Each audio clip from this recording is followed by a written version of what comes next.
எசேக்கியேல் 34:28.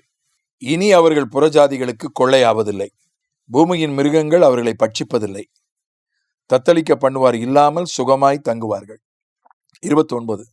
நான் அவர்களுக்கு கீர்த்தி பொருந்திய ஒரு நாட்டை எழும்ப பண்ணுவேன், அவர்கள் இனி தேசத்திலே பஞ்சத்தால் வாரி கொள்ளப்படுவதில்லை, இனி புறஜாதிகள் செய்யும் அவமானத்தை சுமப்பதும் இல்லை. இனி அவமானத்தை சுமப்பதும் இல்லை. அவமானம் என்பது எல்லாருக்கும் கிடைக்கிற ஒரு வெகுமானம், அது வேலை செய்யாமலே கிடைக்கிற வருமானம். இயேசு கிறிஸ்துவே அவமானப்பட்டாரே, அவர் அவமானத்தை எண்ணவில்லை, சிலுவையை சகித்தார், வரப்போகிற சந்தோஷத்தை நினைத்தார், வரப்போகிற சிங்காசனத்தை நினைத்தார். 3ஆம் வசனம் எபிரேயர் 12. 2ஆம் வசனம், அவர் தமக்கு முன் வைத்திருந்த சந்தோஷத்தின் பொருட்டு அவமானத்தை எண்ணாமல் சிலுவையை சகித்து தேவனுடைய சிங்காசனத்தின் வலது பாரிசத்தில் வீற்றிருக்கிறார். அவமானத்தை சகிச்சார். சிலுவை ஒரு அவமானம் தானே, அவமானத்தினுடைய உச்சம். ஒரு மனுஷனை எவ்வளவு அதிகமா அவமானப்படுத்தணுமோ அவ்வளவுக்கு அதிகமா அவமானப்படுத்துறது தான் சிலுவை. அவனுடைய உடல் தரையில படக்கூடாது. சிலுவையினுடைய கான்செப்ட் என்ன? சிலுவையினுடைய உள்நோக்கம் என்ன? அவனுடைய உடல், அவன் உயிரோடு இருக்கும் போதும் சரி, சாவும் போதும் சரி, செத்த பிறகும் சரி, அவனுடைய உடல் தரையில படக்கூடாது. அதனாலதான் அவனை அந்தரத்துல தொங்க விட்டுறாங்க. பறவைகள் வந்து அவனை கொத்தி அவன் செத்து போவான், மூச்சு விட முடியாம செத்து போவான். பாதி மூச்சு விட முடியாம உயிர் போகும், பாதி பறவைகள் வந்து கொத்தி அந்த ஆணி பாய்ந்த காயங்களை கொத்தி உயிர் போகும். அப்படியே விட்டுருவாங்க. அந்த உடலை அடக்கம் செய்ய மாட்டார்கள்.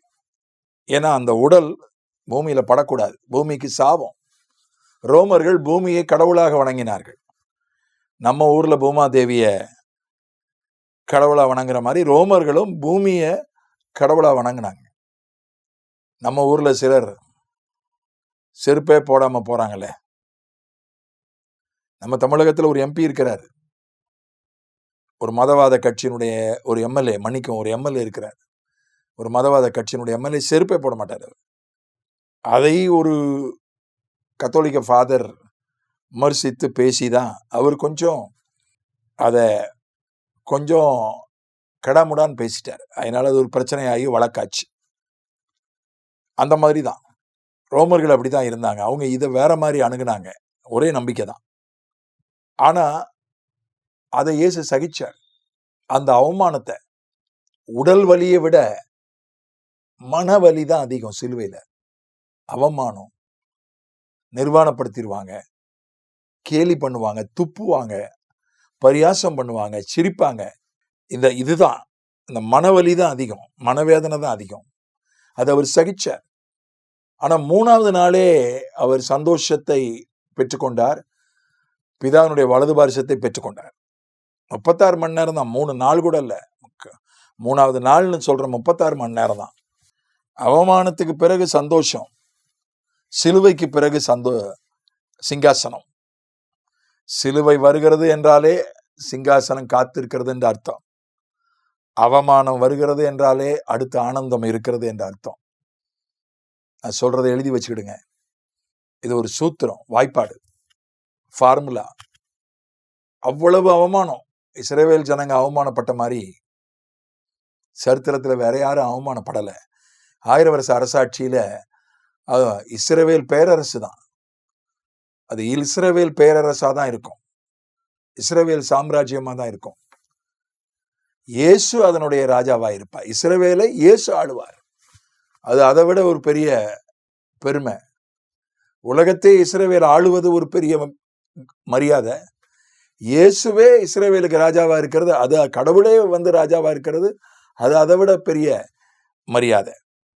அந்த 1000 வருஷ அரசாட்சியில தான் ஆண்டவர் சொல்றாரு, இனி நீ அவமானத்தை சுமப்பதில்லை.